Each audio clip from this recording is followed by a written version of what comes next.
But we're going to start with Joao Pedro.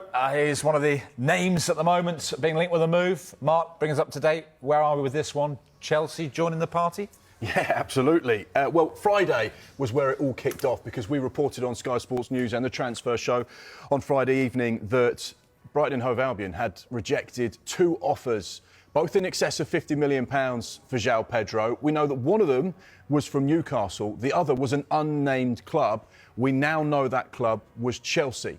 So therefore, Chelsea very much interested in Joao Pedro. He's a player that's been on their radar for some time. He obviously joined Brighton and Hove Albion for £30 million a couple of summers ago and has had a decent stint down on the south coast. But off the back of what happened at the end of the season with a little confrontation in training, it feels like his days at Brighton and Hove Albion are numbered, despite what Fabian Herzler said to us last week that he'd expect him back in for pre-season. You'd imagine now that they've had 2 offers from 2 separate Premier League clubs, both rejected, both in excess of £50 million.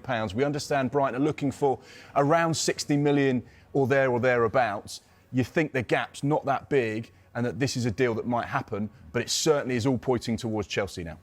And James, would you say it's understandable, the amount of interest we're seeing in Joao Pedro this summer? I think so. He's a very versatile attacking player. He can play in a number of different positions on the forward line. He's got the ability inside the box. He's a brilliant poacher inside the 6-yard box, but also he's got the ability to drop deep and link up play. Under Fabian Herzler last season, we saw him play more as a central attacking midfielder rather than an out-and-out number 9. His goal record has been impressive for Brighton as well. 30 over the course of the 2 seasons he's been at Brighton, 20 in his first season, just 10 in his second season. It's worth noting in terms of when you look at his Premier League record, 19 goals he scored for Brighton, 9 of those came from the penalty spot. It's worth noting how good his record is from the penalty spot as well. If he was to join, I think Cole Palmer would be first in the queue when it comes to penalties. But he scored 15 for Brighton, missing just one. The one he missed against Aston Villa. He then tapped home the rebound as well. Wins a lot of penalties as well. The one thing I would question is how he and Cole Palmer would fit within the same side, because I'm not sure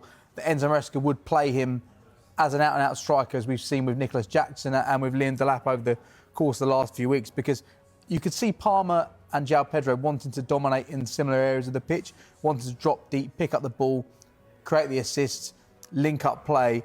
But I do think for somebody who's just 23 years of age, who has 5 seasons already in English football, for what you're looking at around £60 million, I think it is a really good bit of business. There are some slight concerns around the mentality. There was that disciplinary issue at the back end of last season where he missed the final 2 matches of the campaign. I think Brighton ideally would have loved another season out of him because I don't think we've quite seen him at the very highest level. Yes, he's got those caps for Brazil now, but I don't think he's quite the finished article. So I think Brighton will be pleased with the business they're able to do. They brought him for £30 million. They'll be able to sell him for £60 million. Huge profit there. But I think one more season would have been great to see him in a Brighton shirt. It seems to all be pointed to Chelsea, but Newcastle were linked with them. Have they still got a chance? I've got to be honest, if I was Joao Pedro and you look at Eddie Howe's record for developing players, improving players, they've got Champions League football, and of course that is a really exciting place to go and play football in the North East because of the way the fans are so passionate, you'd have to say that would be a real serious consideration. But our information is Joao Pedro really enjoyed his time at Watford, wants to stay in London, wants to be around the capital. Obviously Brighton isn't a million miles away from London itself, so therefore it feels like, and it seems like the noises coming out of Joao Pedro's camp is that it's very much Chelsea, Chelsea or Chelsea. Oh. Therefore, it's going to be Chelsea that have to do the right type of deal for Brighton and Hove Albion. And as we've seen in the past, they only sell players for the fees that they're comfortable and happy with. But it feels like they've just lost their upper hand, Brighton and Hove Albion, at the moment, because instead of having maybe 2 or more teams at the table for Joao Pedro, it feels like, with him pinning his colours to the mast, that it's now Chelsea that have to pull out all the stops and give Brighton what they want. Chelsea have got a couple of deals sort of bubbling away at the moment, haven't they? Jamie Gittins. Chelsea's interest in Brighton forward Joao Pedro is real, and talks have picked up pace in recent days. The Blues reportedly submitted an opening offer of just over £50 million, but Brighton rejected it, holding out for closer to £60 million. Despite that, Chelsea remain keen, and reports suggest they've already agreed personal terms with the player. The club sees Pedro as an ideal fit for Enzo Maresca's system, versatile, technical, and Premier League proven. With a medical potentially being scheduled soon, this is a deal that has serious momentum behind it. However, there are still a few obstacles to clear.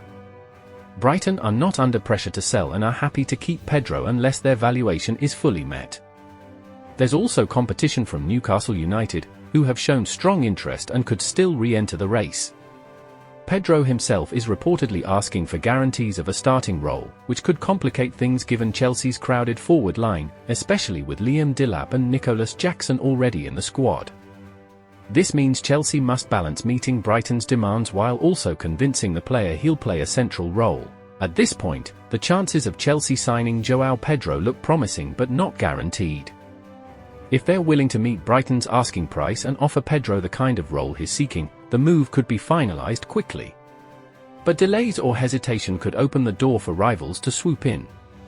As it stands, Chelsea are slightly ahead, but they'll need to act fast and decisively if they want to get this one over the line.